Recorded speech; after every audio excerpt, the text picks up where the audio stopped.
I once believed happiness was something a woman earned through endurance, something handed down by a husband if she was patient enough, quiet enough, obedient enough. Society repeated this idea until it felt like law. A good woman sacrifices. A good wife waits. A fulfilled woman is chosen. I carried that belief into my marriage like an invisible contract I never agreed to, but felt bound by. It took years and one irreversible moment for that illusion to break. Happiness is not granted, it is claimed, and often it is claimed only after a woman decides what she is no longer willing to carry. Letting go is not weakness, it is clarity. It is the moment endurance stops being confused with virtue. It is the choice of dignity over fear, peace over survival. That realization did not arrive in a dramatic confrontation or a public collapse. It arrived quietly, like a door closing behind me. And once it closed, there was no returning to the person I had been before. For a brief moment, joy existed. Fragile, careful, unspoken. I was carrying twins, a secret I protected not out of shame, but out of instinct. Something told me to wait. Something told me to listen more than I spoke. When I returned home, I did not expect celebration. I did not even expect warmth. I expected honesty. What I received instead was cruelty disguised as civility. There were no raised voices, no slammed doors, no accusations, just a document placed neatly in front of me, a medical report stating that I could never conceive. My husband sat beside his mother, composed, calm, as though they were discussing a business formality. Respectability became their weapon. Power spoke softly, but it cut deeper than any shout ever could. In that moment, love was reduced to lineage. Marriage was rewritten as convenience, and I understood something chilling that day. Emotional violence does not always scream. Sometimes it smiles politely while erasing your place in the room. The truth was burning inside my bag, but I chose silence. Explaining myself would not have saved me. It would have invited negotiations, conditions, control. If I had revealed my pregnancy then, they would not have protected me. They would have claimed ownership, my body, my children, my future. So I accepted the divorce. I signed the papers. I took the settlement. I walked away without defending myself. That calm response unsettled them more than any confrontation could have. They expected tears. They expected panic. They expected resistance. What they received was agreement followed by departure. Freedom does not require permission. Dignity does not need witnesses. Sometimes the bravest act is not fighting back, but leaving without asking to be understood. If you have ever faced a moment where letting go felt terrifying but necessary, you understand this choice.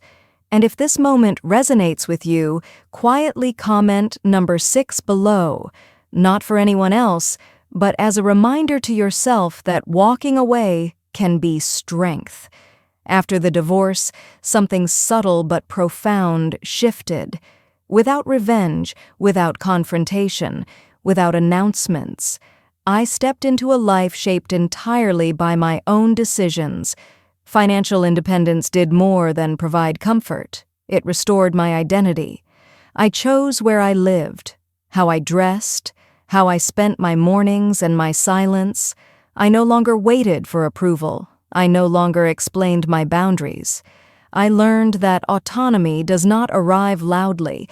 It settles in slowly, like breath returning after years of holding it in. That calm transformation unsettled the man who once dismissed me. He expected desperation. He expected regret. He expected me to collapse under the weight of loss. Instead, he saw distance, and indifference wounds pride far more deeply than anger ever could. What appeared to be loss quietly became leverage. The moment I stopped needing validation was the moment power shifted. When he eventually learned the truth about the pregnancy, his language changed overnight. Suddenly, there were conversations about responsibility, protection, bloodlines, and duty. But beneath those words lived fear. He could not accept that something once connected to him now existed beyond his control. In his mind, fatherhood became ownership, responsibility became possession. His urgency had nothing to do with love and everything to do with pride. And in that clarity, I understood something I had never been able to name before. Love that appears only when control is threatened is not love. It is fear wearing a softer voice. The cruelty did not stay private. It spilled into public spaces where truth became optional and judgment arrived instantly.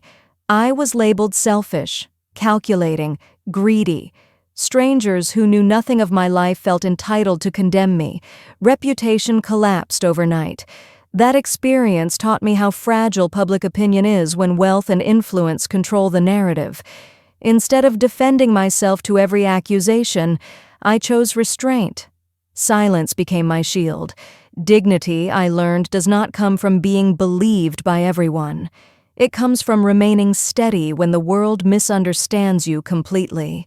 Then I stopped hiding. Not with anger, but with evidence. I gathered documents, records, signatures, messages. The forged medical report became the key that unraveled everything. When the truth was released alongside proof, the narrative collapsed instantly. Accusations turned into silence. Silence turned into reversal. Power thrives in secrecy, but it dissolves under light. Even the most influential families cannot argue with facts. And by letting truth speak for itself, I reclaimed what had been taken from me: my name, my integrity, my dignity. Justice did not arrive through revenge. It arrived through clarity.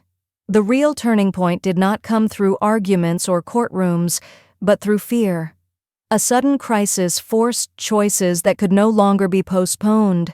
In that moment, legacy, reputation, and inheritance lost their meaning. Faced with the possibility of losing me forever, he made a decision that revealed the truth of his heart. He chose my life. Not image, not pride, not control.